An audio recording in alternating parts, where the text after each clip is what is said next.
This is where it all began. Right here in this church. I was sitting on this very pew, number 4 from the front. I remember the exact moment. God spoke to me one night and told me it was my time to come back to church. So I came back to church.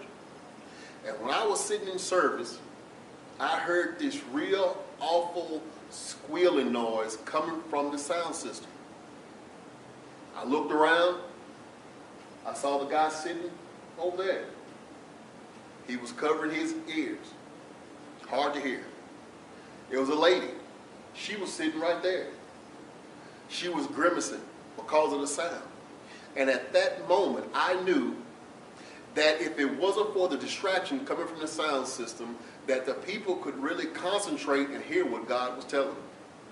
And God told me He had given me the knowledge to work on sound systems and to work on video systems, and that's something that I could do to help His ministry to just spread the word to the people. So right now, if you come with me, we'll show you around. We'll give you a tour of the place. Follow us. Now this area is where the mixer board was operated from. It controlled everything from the microphones to the headset microphones to the organ.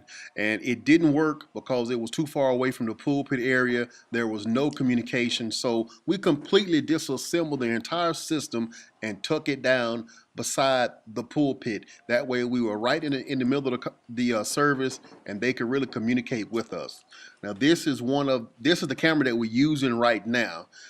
It's a more up-to-date camera that works better for our installation, but we still need to upgrade. Now these are the older cameras that we use. Those are not being used anymore, but we moved everything from this area. This area will be turned into our editing area once we get our new system installed. All the media equipment was broken down, cleaned, and taken to the new location. Everything was put back together in a manner to where it would really enhance the new media center. Now we had to do it that way the service would flow. The flow of the service is really important because all of the writing that takes place in the sermons and the songs and everything that's coordinated and put together, it has to go to where everybody can really concentrate and feel the Spirit of God moving in the service. So let's take a look at where we reinstalled all of the media center. This 32-channel mixer is considered our command center.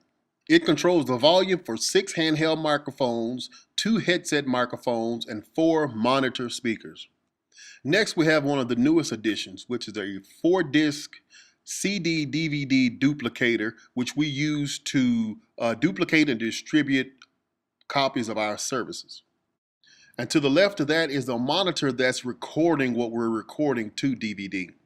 Now, if you take a look on the shelves below, we have on the bottom, there are 2 power amplifiers that sends the signals to our speakers. We have the CD recorder and CD player along with the DVD recorder on top of that unit.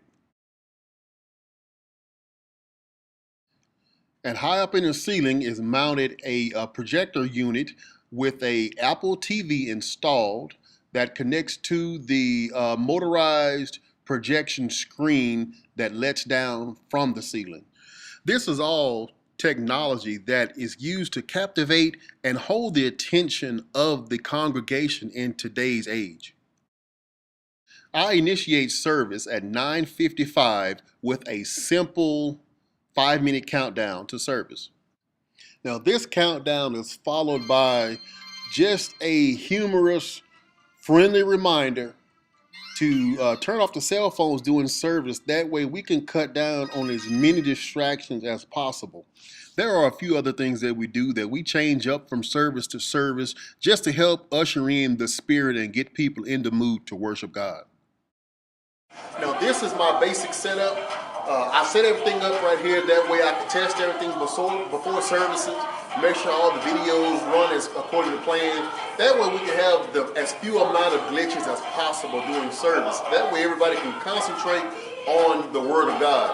Now, this is where my degree is taking me, is to better church services. Now, I will also be offering my services to other churches to make sure their services go as smoothly as possible. I'll be doing custom commercials or infomercials for churches, for television or for internet purposes. I will also be able to do installations of sound systems, installation of projectors, screens, computer systems, whatever a church needs for their audio video department of their churches. So with my degree, I plan on using it to the fullest. Now, once I start really getting proficient in Final Cut Pro, iMovie, Motions, and all of the different software, that'll just enhance what I do better. And maybe possibly in the future, we can start actually doing spirit-based movies. And that would be great. Thank you.